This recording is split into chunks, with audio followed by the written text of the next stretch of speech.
dalam konflik bersenjata tersebut. Di balik konflik banyak cerita duka yang berujung dengan kematian rakyat yang tidak berdosa.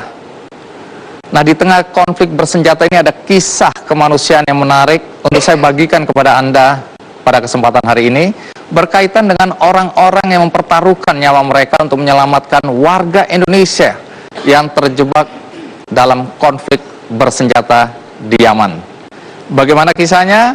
Mari kita sambut Yusron dan Sabto.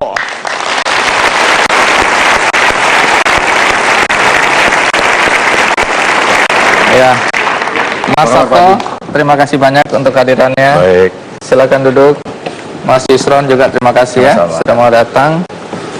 Saya dengar Anda berdua baru pulang dari Yaman, apa betul? Betul. Apa yang Anda lakukan di Yaman?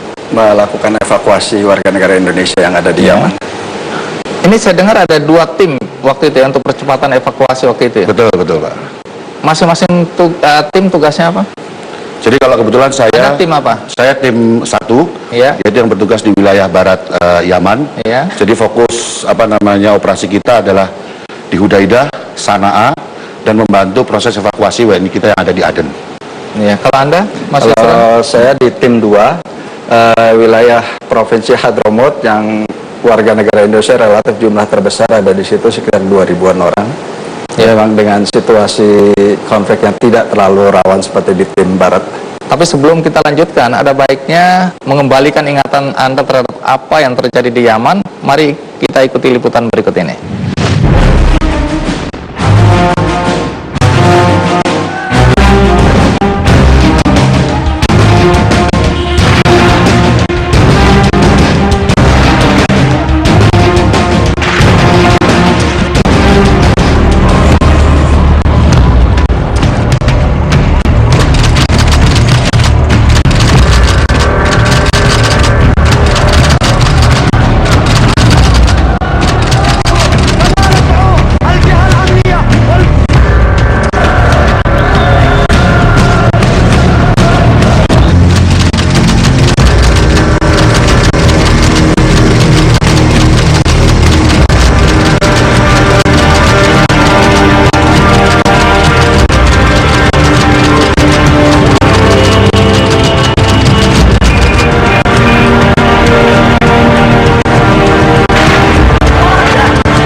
Sanaa, ibu kota Yaman, nampaknya akan terus bergolak.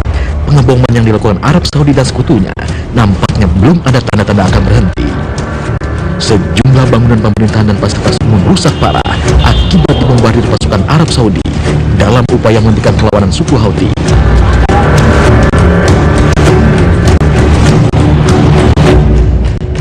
Situasi yang tidak menentu tentu saja membuat khawatir warga negara asing yang berdomisili di Sanaa dan sekitarnya.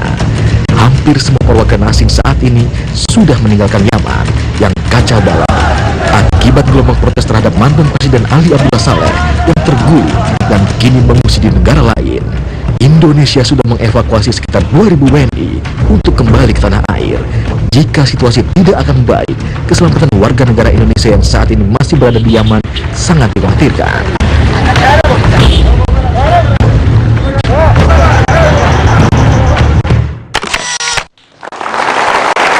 Ini kan suasananya seperti yang Anda lihat di sini. Ya, suasana kacau balau begitu. Dari mana Anda masuk? Kami masuk dari kota Salalah, itu di sebelah timurnya Oman. Nah, jadi dari Salalah kami masuk menyewa kendaraan untuk masuk ke Yaman, masuk ke wilayah Hadramaut. Nah, bagaimana Anda dan tim itu kemudian masuk untuk menyelamatkan warga negara Indonesia? Pada saat kami mau masuk itu terus terang ada rasa khawatir. Kami langsung menuju border Oman dengan Yaman. Informasi yang saya dapat waktu itu adalah bahwasanya pemerintah Oman sudah melarang warganya masuk ke Yaman. Jadi perbatasan itu sebenarnya tertutup itu ya? Perbatasan tertutup. Terus bagaimana bisa lewat perbatasan?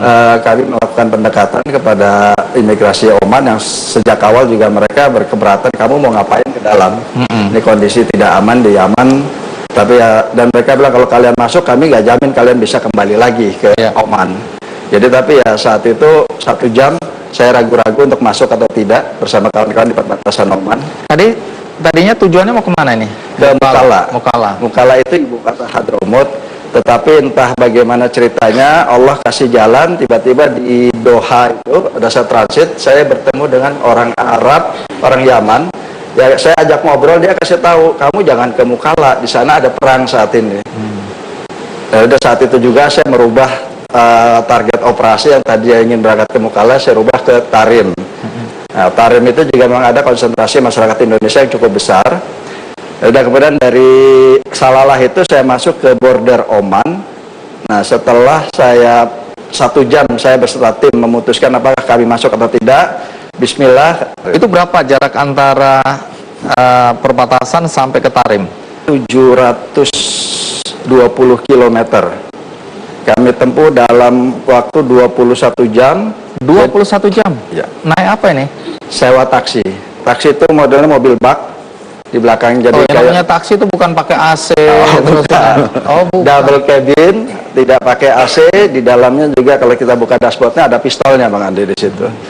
Jadi kami masuk, pertama naik ke taksi yang pertama, kami pikir langsung diantar ke tujuan, hanya jalan sekitar 1 jam, dia pindah, nanti kamu saya pindahkan ke supir lain. Kami pindah ke mobil lain, begitu pula jalan terus, dia bilang setelah 1 jam, dia bilang kamu pindah mobil lain lagi. Ya saat itu yang ada di pikiran saya ya sudah, ya seperti yang bilang tadi, demi tugas negara, ya saya bismillah, sudah pasrah. Jadi berapa kali harus tukar 4 taksi? kali ganti 4 kali. kendaraan. Jadi 21 jam itu karena jauhnya atau karena kerepotannya tadi? Karena jauh dan kerepotannya juga, Bang. Situasi dan kondisi jalur yang Anda dan tim lewati, kondisinya seperti apa waktu itu? Keberangkatan kami ya terus terang kami dibilang nekat ya, karena terus terang kita tidak tahu kondisi yang ada saat itu. Tetapi ya sudah kita jalan. Alhamdulillah ternyata dari kabar supir taksi, informasi dari supir taksi bilang kalau di daerah timur relatif aman, tidak ada kerusuhan. Jadi ya itu membuat hati kami dalam perjalanan itu cukup tenang lah. Oh, jadi situasi saya membayangkan mencekam sekali itu ya. Buat kami saat itu sangat mencekam. Jadi ketidaktahuan kami itulah yang fear of unknown lah, takut akan ketidaktahuan.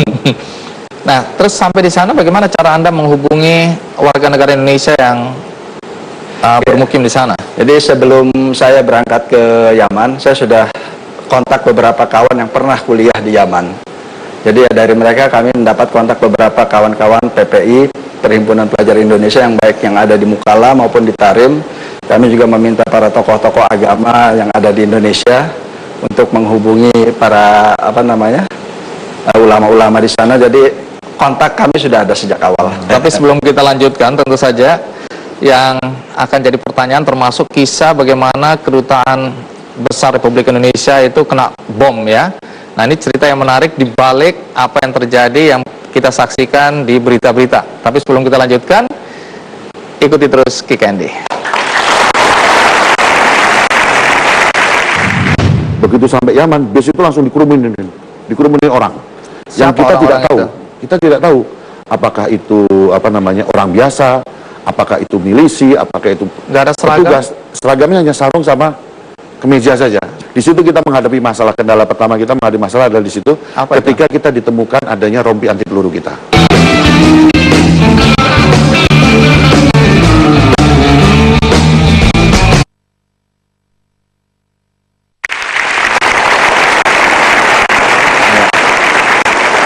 Jadi tim 2 ini masuk di wilayah timur Yaman ya, dan kemudian menjadikan kota Tarim sebagai basis.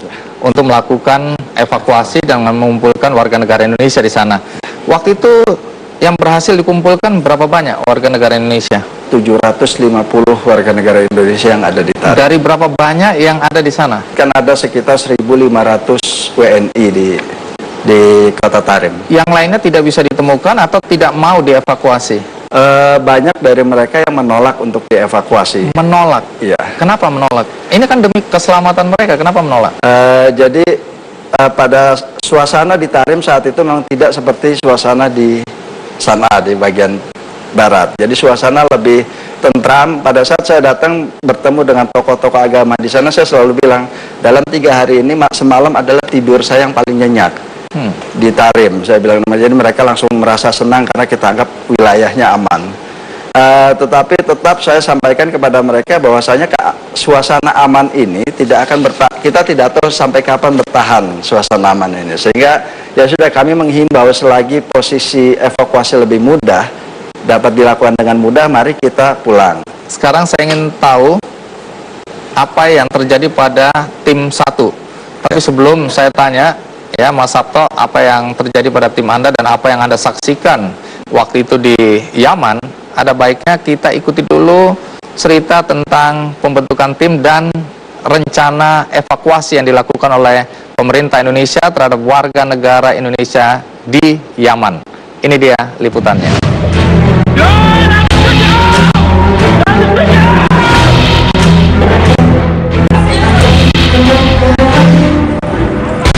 Situasi konflik yang terjadi di Yaman menyebabkan pihak Kementerian Luar Negeri Republik Indonesia harus berjuang untuk mengevakuasi warga negara Indonesia yang berada di wilayah konflik tersebut.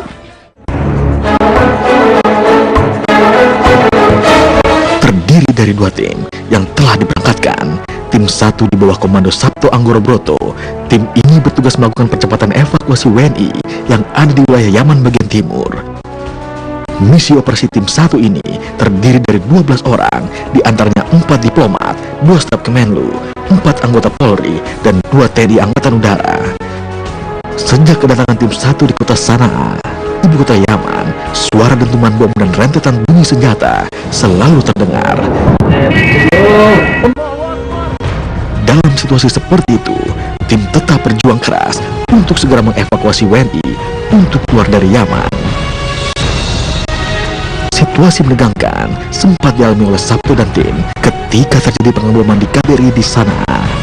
Bahkan Sabto sempat terkena serpihan bom di bagian kaki dan tangannya. Sementara tim 2 di bawah komando Yusron Bahudin Ambari terdiri dari 8 personil.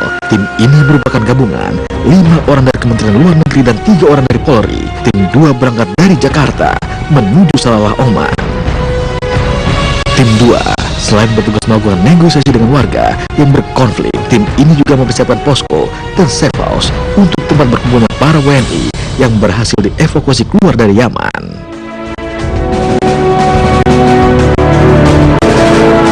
Hingga saat ini, sekitar 2.000 warga negara Indonesia telah berhasil dievakuasi, sementara masih banyak WNI yang bertahan di Yaman belum bersedia dievakuasi dengan berbagai alasan.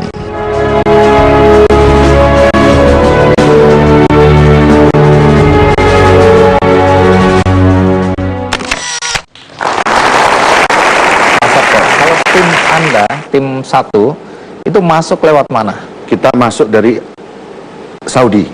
Jadi kita melalui perbatasan Saudi Yaman Menuju ke kota ke kota Hudaidah. Terus? Nah, lalu kita tiba di Zizan. Dari perbatasan Yaman masuk ke sampai Hudaidah, itu semua sudah dikuasai oleh milisi Houthi. Nah, ini yang menjadi tantangan. Nah, bagaimana Anda bisa menembus mereka? Nah, jadi ketika kita sudah putuskan kita masuk, kita tentukan alat transportasinya seperti Pak Yusron sampaikan tadi dengan tim 2. Kita sangat kesulitan karena tidak ada kendaraan yang mau bawa ke sana. Nah, lalu kita cari-cari dengan fasilitasi konsulat jenderal, kita dapat bis, Pak. Setelah Saudi kita masuk ke Yaman. Nah, di Yaman itu tadi begitu kontras. Kalau di Saudi rapih begitu sampai Yaman, bis itu langsung dikerumunin orang. Yang Siapa kita tidak orang-orang tahu. itu? Kita tidak tahu apakah itu orang biasa, apakah itu milisi, apakah itu Nggak ada seragam? petugas. Seragamnya hanya sarung sama kemeja saja. Mereka Seperti bawa tadi di senjata foto ada atau Pak tidak? Yusron pakai itu tadi. Jadi Bawa hanya senjata atau tidak? membawa senjata. Oke, terus? Nah, kita dikerumuni, lalu dua dari anggota tim ketika itu Pak Rahmat Hindiata dengan Mas Rifki turun untuk proses imigrasi. Nah, lalu sebagian dari pihak bea cukai memeriksa barang-barang kita. Nah, di situ kita menghadapi masalah, kendala pertama kita menghadapi masalah adalah di situ ketika kita ditemukan adanya rompi anti peluru kita. Oh, jadi tim Anda bawa rompi Kita anti peluru? bawa bullet body vest ya, kita bawa bullet anti peluru. Nah, ternyata dari situlah muncul masalah dari situ. Nah, mereka menduga bahwa kita ada unsur-unsur berbau militernya. Nah, akhirnya setelah proses hampir 1,5 jam, 2 jam di imigrasi Yaman, kita coba negosiasi dan lain sebagainya. Akhirnya ke-12 rompi anti peluru ditahan dan 2 kotak obat. Akhirnya kita dilepas. Nah, ketika kita dilepas itu, tetapi di dalam bis itu ada orang Hutinya yang duduk di dalam bis itu. Kita dilepas, kurang lebih kita berjalan sekitar setengah jam di Harod. Jadi ada dari kelompok Houthi ikut di dalam bis. Berapa orang? 1 orang. Bawa senjata? 1 orang, bawa senjata. 1 orang kita dibawa, kita berjalan sekitar 30 menit. Kita tiba di kota Harod. Kita mampir ke sebuah kayak rumah begitu.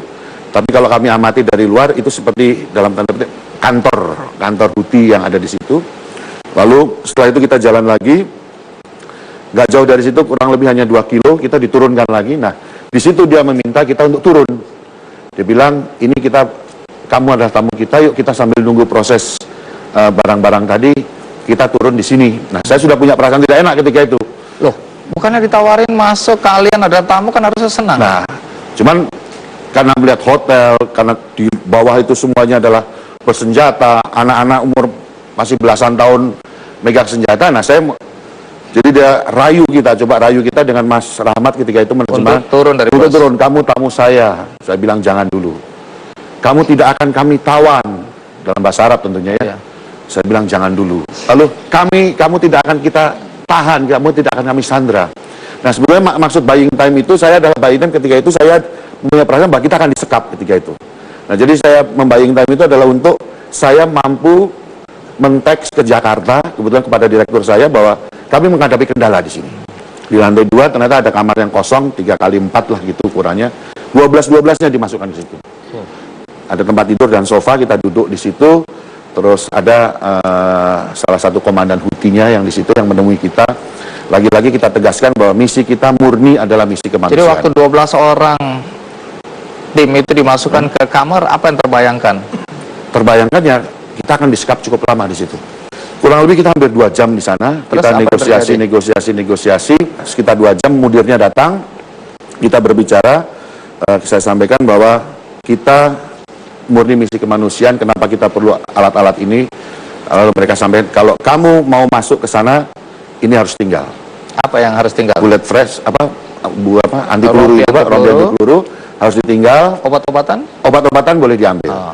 Lalu ketika itu saya putuskan kita tinggalkan rompi itu dan mereka mengizinkan kita ngambil obat-obatan itu dan melanjutkan perjalanan. Mas Sabto, Anda kan tim 1 kemudian di wilayah barat Yaman. Kalau di sana ada berapa banyak yang berhasil dikumpulkan atau dihubungi warga negara Indonesia? Kita mengevakuasi sebesar 248 saja yang dari sisi. Ini dari mana ini? Dari sisi itu antara Sana'a, Hudaidah, Taiz, dan ada juga yang dari Aden, Pak. Oke. Terus dibawa kemana? Nah, kalau yang dari wilayah Sana'a, Hudaidah, itu kita bawa keluar melalui jalur Jizan tadi, Pak. Jadi Hudaidah, Sana'a ke Hudaidah, lalu dari Hudaidah kita bawa ke utara, ke arah KBRI kita kan di Sana'a. Di Sana'a. Ya? Iya. Jadi ketika kita masuk, jadi kita memang set up safe house kita ada aja di Hudaidah, Pak. Jadi kita ketika itu awal tim 1 adalah mengoperasikan safe house di Hudaidah, dan kita mencoba menarik warga negara kita yang ada di sana. Waktu KBRI dibom, posisi Anda di mana? Kami berada di dalam KBRI itu. Di KBRI? Di dalam KBRI. Jadi Anda bisa cerita nanti apa yang terjadi Bisa, ya? Baik, tapi kita rehat dulu. Ikuti terus Kick Andy.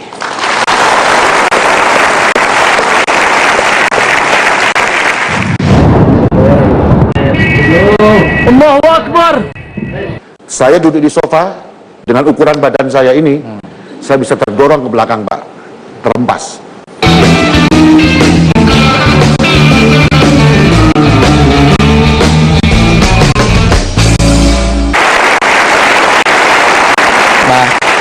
Mas Yusron, Anda tim 2 dan berada di wilayah timur Yaman dalam upaya mengevakuasi warga negara Indonesia yang terjebak dalam konflik bersenjata di sana. Kalau boleh tahu, tantangan terberat yang Anda hadapi ketika mengumpulkan, menghubungi, dan bahkan membawa keluar warga Indonesia yang sudah terkumpul, itu apa yang Anda hadapi? Pengadaan transportasi, Bang Andi. Jadi di Tarim itu ada bandara, tapi sudah sekian lama tidak beroperasi.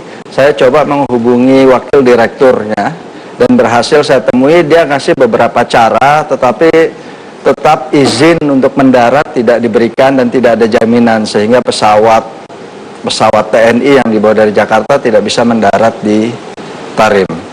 Kemudian juga saya tanyakan kepada kawan-kawan di Salalah untuk cari sewa mobil dari Salalah.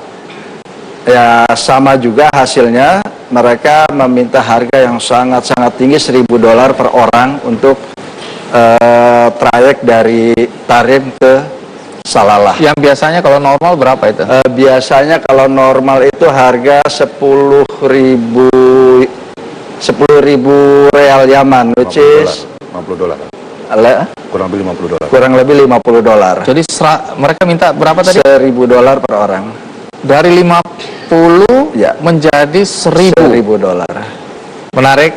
Bagi kita mungkin yang tidak terlalu memperhatikan apa yang terjadi di Yaman, kita agak bingung ya apa yang sebenarnya menyebabkan konflik terjadi di sana. Nah, di sini bersama kita sudah ada Dr. Lutfi Suhdi, ya, seorang ahli atau pakar Timur Tengah, juga pengamat.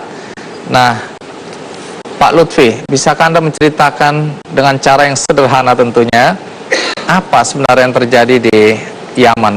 Yang terjadi konflik adalah kesenjangan, yaitu di mana demokrasi di sana memang baru tumbuh, yaitu pada 5-10 tahun terakhir.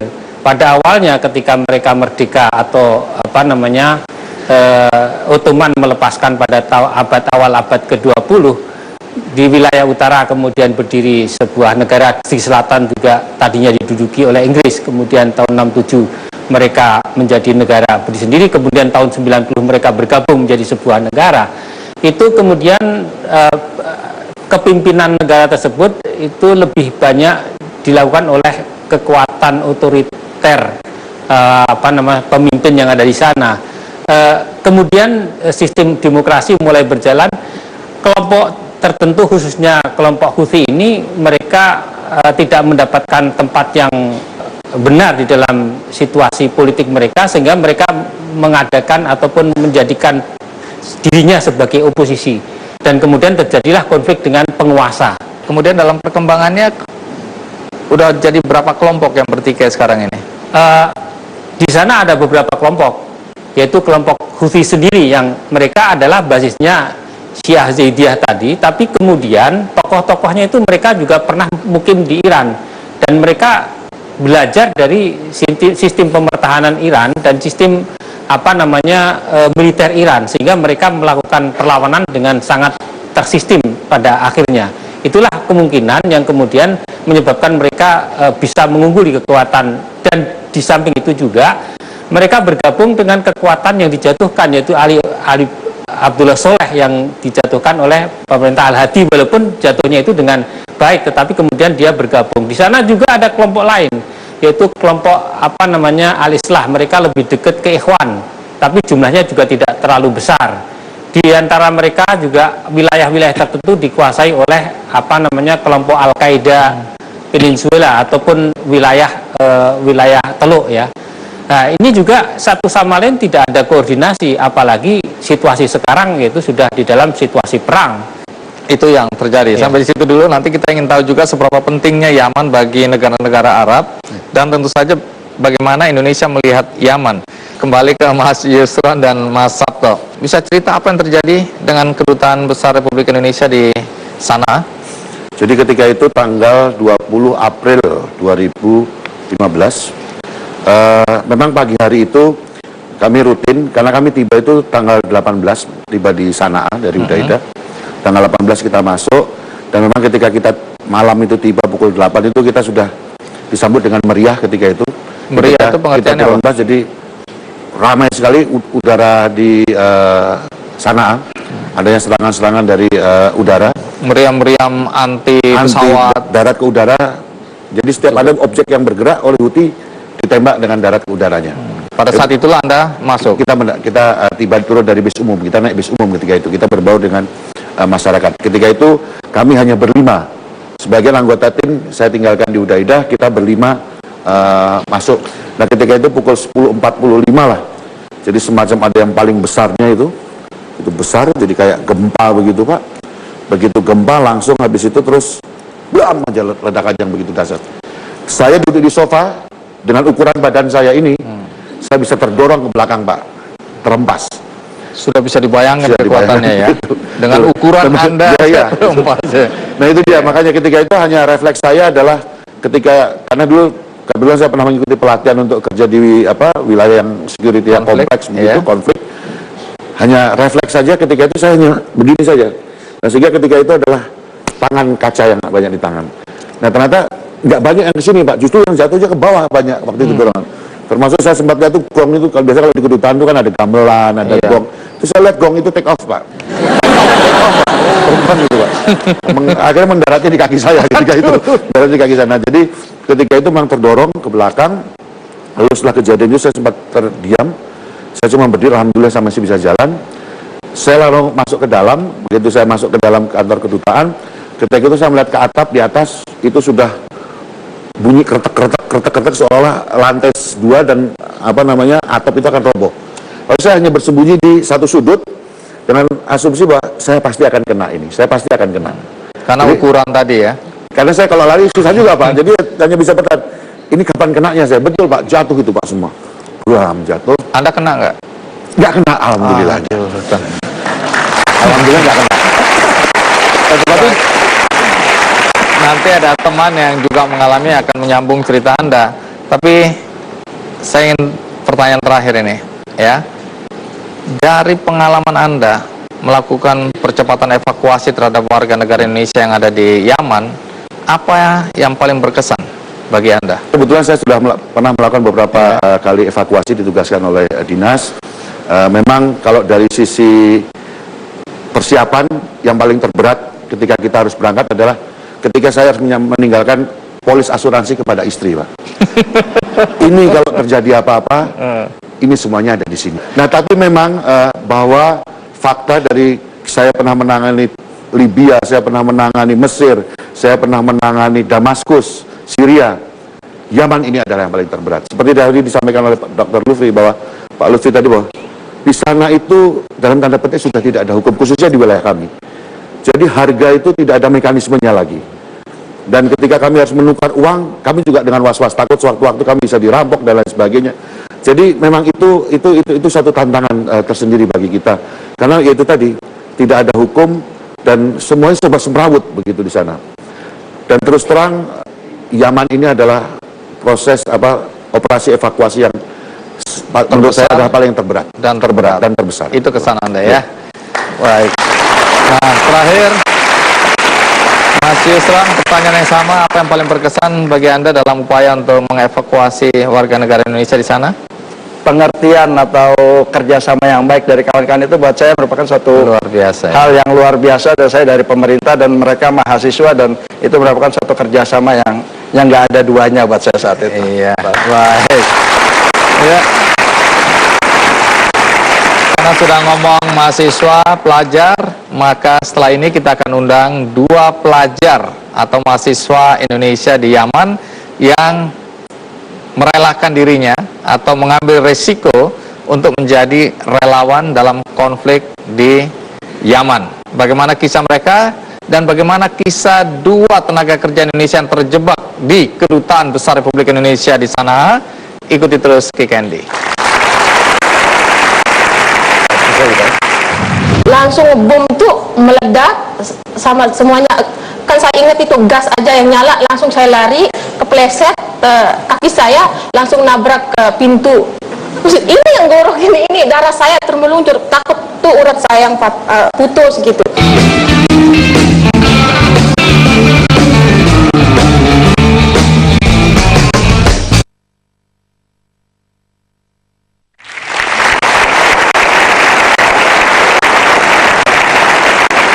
Ribuan warga negara Indonesia terjebak dalam konflik bersenjata di Yaman. Ada yang mau dievakuasi, tapi ada juga yang memilih untuk tetap tinggal. Tapi sebagian dari mereka bahkan mengambil risiko untuk menjadi relawan pada saat evakuasi dilakukan. Siapa? Mari kita panggil Rafiq dan Eldin.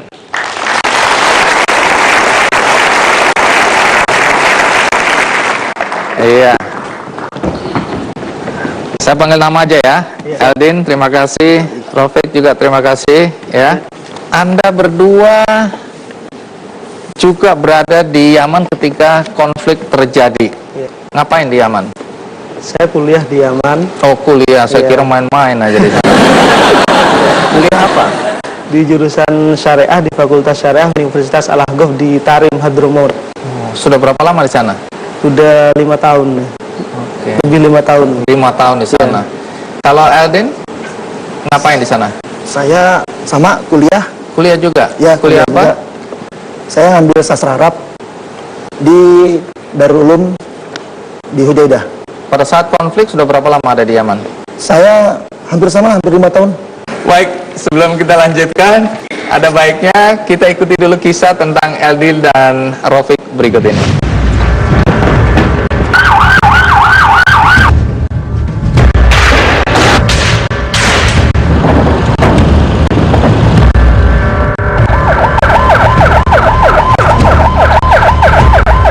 Berbicara evakuasi bukan lagi bicara soal enak, senang dan nyaman. Berbicara dengan evakuasi tentu sudah bisa dibayangkan apa dan bagaimana keadaan suatu tempat dan orang yang sedang berada di sana. Ya, panik, galau dan semacamnya. Itulah yang dirasakan oleh para pelajar yang berada di Yaman, negara yang tengah dirundung konflik yang tak berkesudahan. Meski sebenarnya tempat bagi mahasiswa jauh dari area konflik, namun mereka secara emosional telah terdampak. Mereka penuh kekhawatiran sehingga belajar tidak lagi menyenangkan. Salah satu pelajar yang akhirnya dievakuasi adalah Muhammad Akoma Eldin. Pria yang akrab sapa Eldin ini adalah salah satu pelajar Indonesia yang menempuh pendidikan sastra Arab di Universitas Darul Ulum Hudaidah. Eldin memilih Yaman karena negara ini memiliki kecenderungan berbahasa Arab asli dan tidak seperti negara Arab lainnya yang sudah tercampur bahasa luar. Namun karena kondisi konflik yang terus berlangsung, memaksa dirinya dengan berat hati untuk kembali ke tanah air. Dan sebelum pulang, Eldin pun menyempatkan diri bersama rekan-rekannya untuk aktif membantu KBRI di Yaman dengan menjadi relawan dalam mengatur tempat penginapan untuk menjadikan safe house di kota Hudaidah. Jadi rata-rata yang pulang ini, yang ikut evakuasi dari para mahasiswa ini, mereka belum selesai, itu kan belum selesai daripada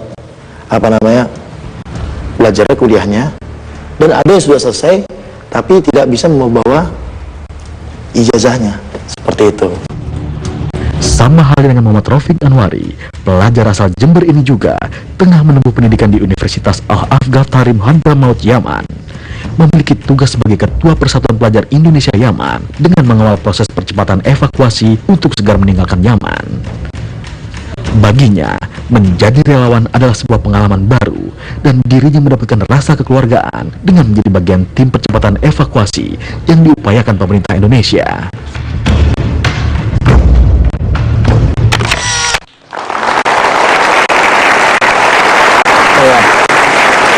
Ini satu pertanyaan untuk dijawab Eldin dan Rafiq ya. Apa yang membuat Anda berdua ini terpanggil untuk menjadi relawan? Mungkin dari Eldin dulu. Itu sih udah hobi saya membantu ya Pak. Wah. Ini bener ini Pak. Hobi Serius saya, membantu. hobi membantu saya. Oke. Rafiq. Karena pada waktu itu situasi di Tarim semuanya masih normal seperti biasa. Ketika tim dari percepatan evakuasi itu menghubungi saya, kita masih belum merasakan imbas dari perang. Baru setelah tim masuk, kita mulai sedikit merasakan BBM mulai langka. Sampai untuk operasional tim evakuasi kita minta untuk didatangkan bensin dari Oman pada waktu itu. Jadi pada tahap itu mulai terasa. Iya. kan ada teman-teman yang mau dievakuasi atau warga negara Indonesia mau dievakuasi, tapi ada juga yang tidak mau. Kalau yang tidak mau, alasan mereka apa ya? Karena mereka Umumnya. pada awalnya itu tidak merasakan imbas sama sekali seperti yang saya bilang tidak tadi. ada kekhawatiran. Kenapa Tidak kita ada harus kekhawatiran, diungsikan? iya. Kenapa harus dievakuasi? Nggak ada apa-apa gitu ya. Iya. Awalnya. Iya, terus juga kita sering bincang-bincang sama teman-teman, kemungkinan kalau di Tarim, Hadromut, meskipun pemberontak itu masuk, kita bukan target gitu. Mungkin hanya imbas gitu saja. Jadi tidak merasa terancam. Tidak merasa terancam. Dan Oke. juga mereka masih sayang terhadap kelanjutan pendidikan mereka. Oh, ada sebagian yang tidak mau dievakuasi karena ini sudah tanggung ini ya, Iya, lagi tanggung. belajar. Iya. Dari sejumlah warga negara Indonesia yang dievakuasi, ada 2 tenaga kerja Indonesia yang juga ikut dievakuasi. Dan mereka inilah yang mengalami peristiwa ketika KBRI dibom. Di sini ada Mbak Siti Aisyah dan Mbak Suhartini. Ya, terima kasih sudah mau hadir. Jadi mulai dari Mbak Aisyah dulu ya. Mbak Aisyah, Anda bekerja di Yaman. Iya.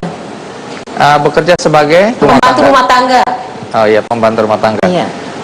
Sudah berapa lama bekerja di sana? Saya sama majikan udah 17 tahun. Di Yaman. Iya. 7. Nah, kalau Mbak Suhartini kerja di mana? Sama satu rumah sama Oh, Aisyah. satu rumah. Iya, Berarti majikannya satu. iya. Waktu kejadian KBRI dibom, katanya Mbak Aisyah sama Mbak Suhartini ada di KBRI. Iya. Nah, Mbak Suhartini dulu cerita. Iya. Waktu itu lagi ngapain ketika bom meledak? Ketika bom yang pertama saya dengar, saya ngebersihin di halaman itu tempat tidur, dan teman saya ini Aisyah di dapur. Terus bom yang kedua selesai saya ngebersihin di tempat tidur, terus masuk ke dapur bantu teman saya ini untuk siapkan. Antara bom pertama dengan kedua jaraknya cepat atau lama? Enggak terlalu lama gitu. Baik, terus waktu bom kedua meledak, Saya udah di dapur gitu, nyiapin sarapan pagi.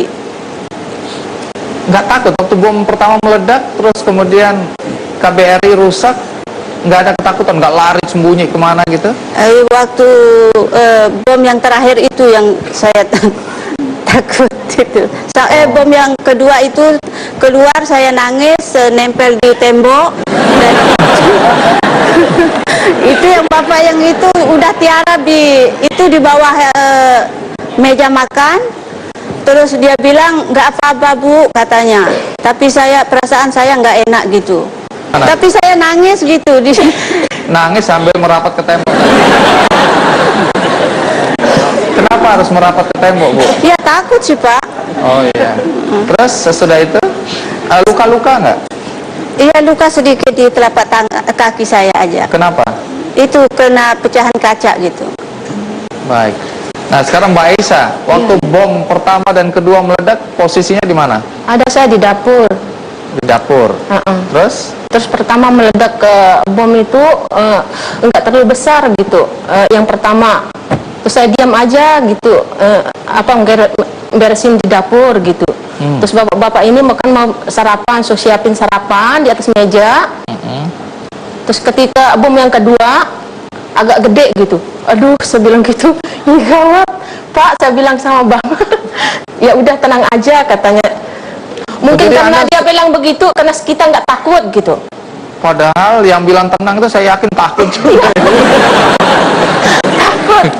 Terus barusan duduk di atas kursi, langsung bom itu meledak sama semuanya. Kan saya ingat itu gas aja yang nyala, langsung saya lari, kepleset kaki saya, langsung nabrak ke pintu. Terus ini yang gorok ini darah saya termeluncur, takut tuh urat saya yang putus gitu. Saya nangis, teriak gitu, agak pening gitu. Lukanya parah? Ya 16, jahitannya 16. Lumayan oleh-oleh gitu ya. Ya alhamdulillah ada bapak-bapak yang nolong gitu, alhamdulillah. Terus sekarang tangannya gimana kondisinya? Ya alhamdulillah, kalau ya mau kerja sih agak pegel-pegel gitu. Pada saat dimana evakuasi dilakukan, kondisi di kota Anda sudah mulai ada jet-jet yang tadi Anda bilang sudah mulai terdengar ya, gempuran-gempuran terjadi, dan bagaimana kisah selanjutnya? Ikuti terus Ki Candy. Oh, jadi ada waktu untuk perang. Ada waktu, jadi kita udah perang nih, cetir. Jadi makan, gabung satu restoran. Yang benar. Ih, nggak percaya. Coba dicek.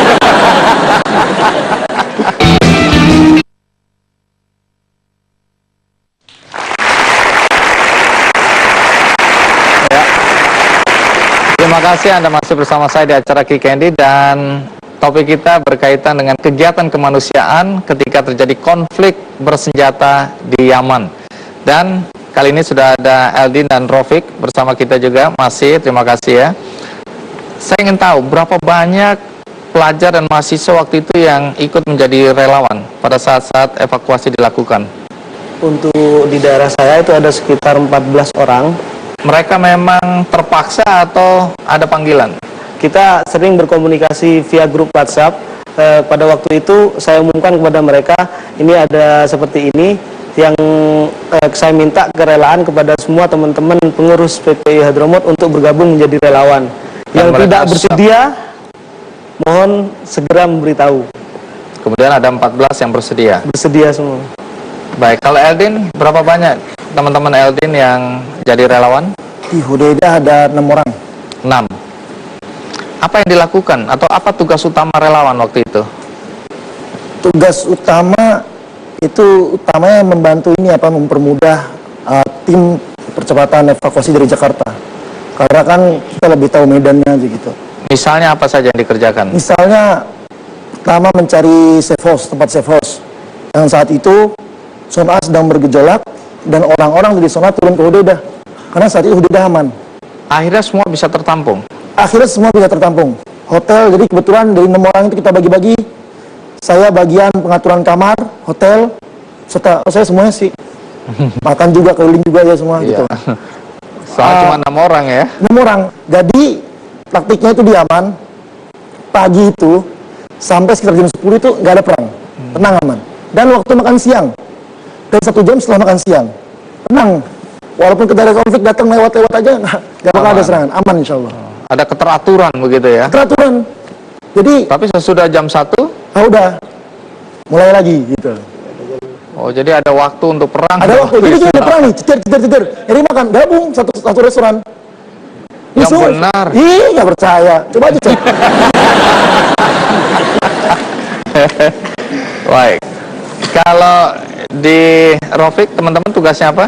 Ya kita bagi. Ada yang bagian konsumsi, ada yang bagian mencari bis untuk transportasi, ada yang bagian akomodasi, bagian pendataan juga. Yang paling berat apa ketika menjadi relawan? Yang paling berat waktu pemberangkatan kloter ke-3.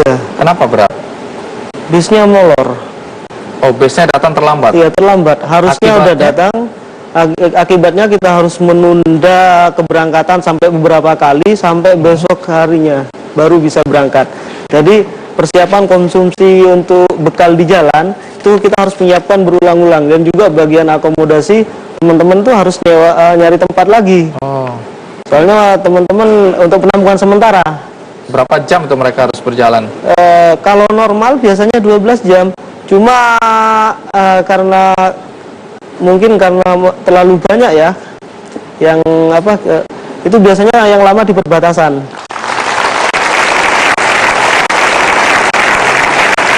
Di studio juga sudah ada Menteri Luar Negeri Republik Indonesia ya, Ibu Retno Marsudi.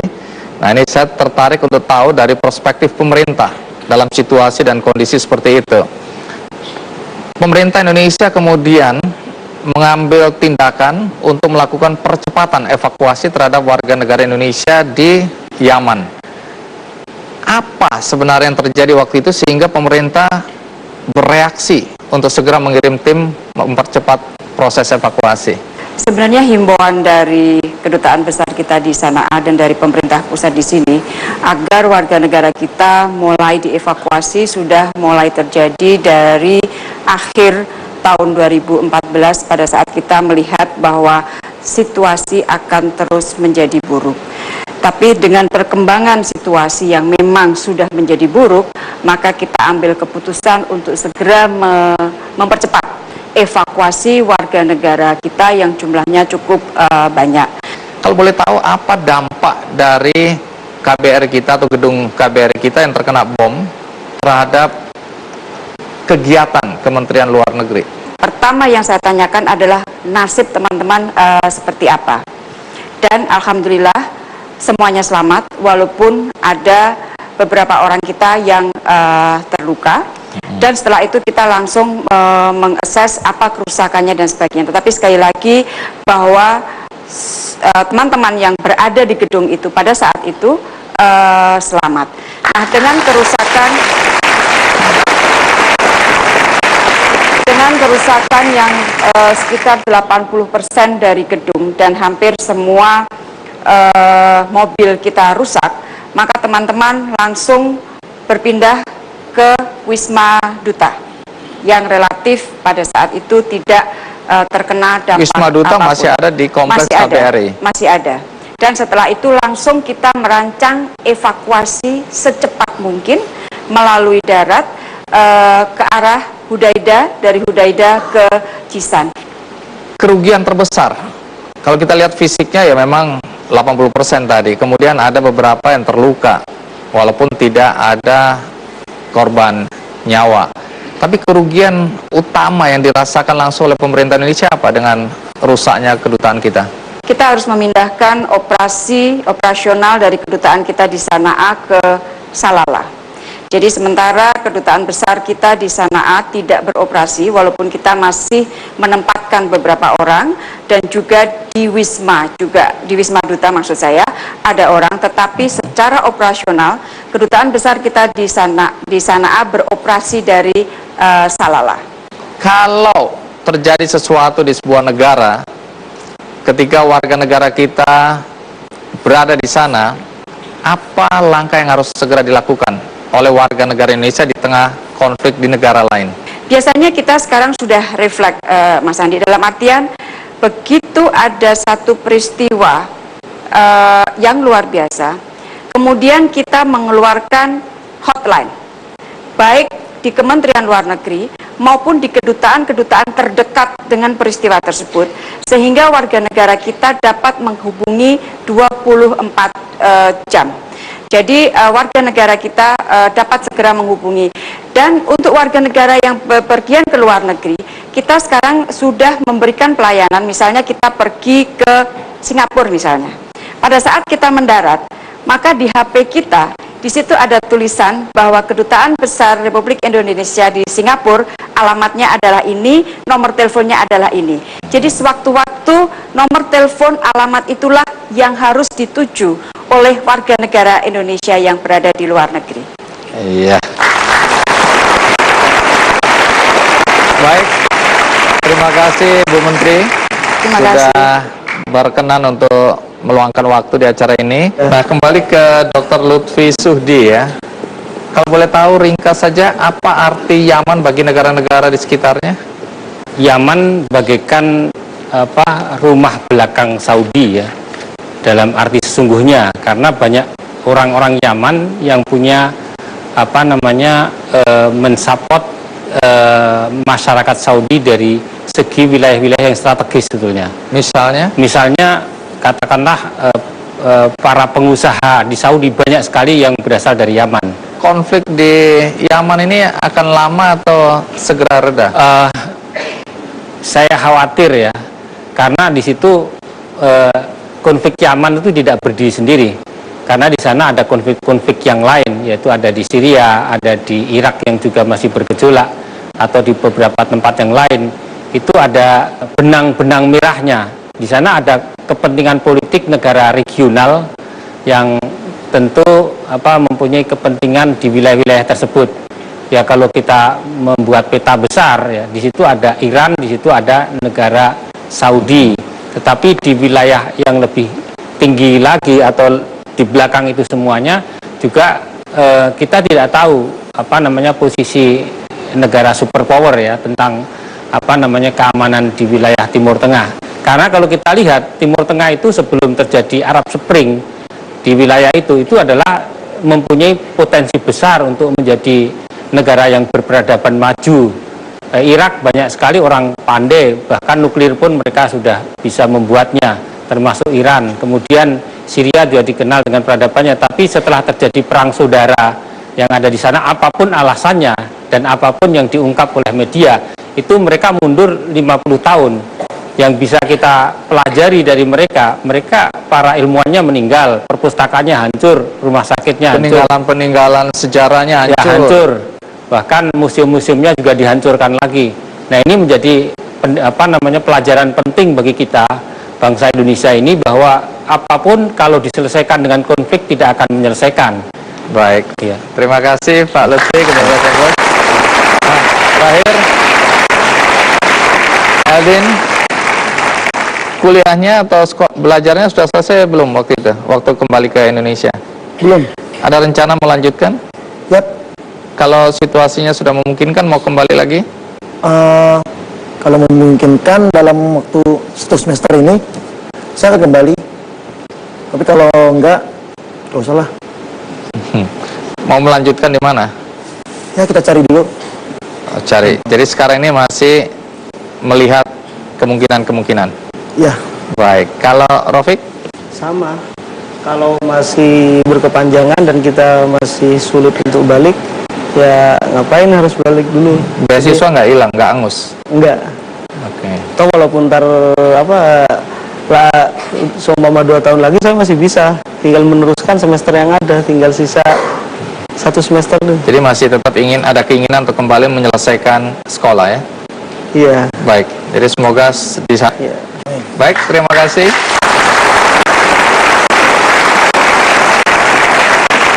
Jangan kemana-mana, karena sesudah ini ada satu pertunjukan menarik di acara Kick Andy Show. Pertunjukan semacam apa itu? Saya akan segera kembali.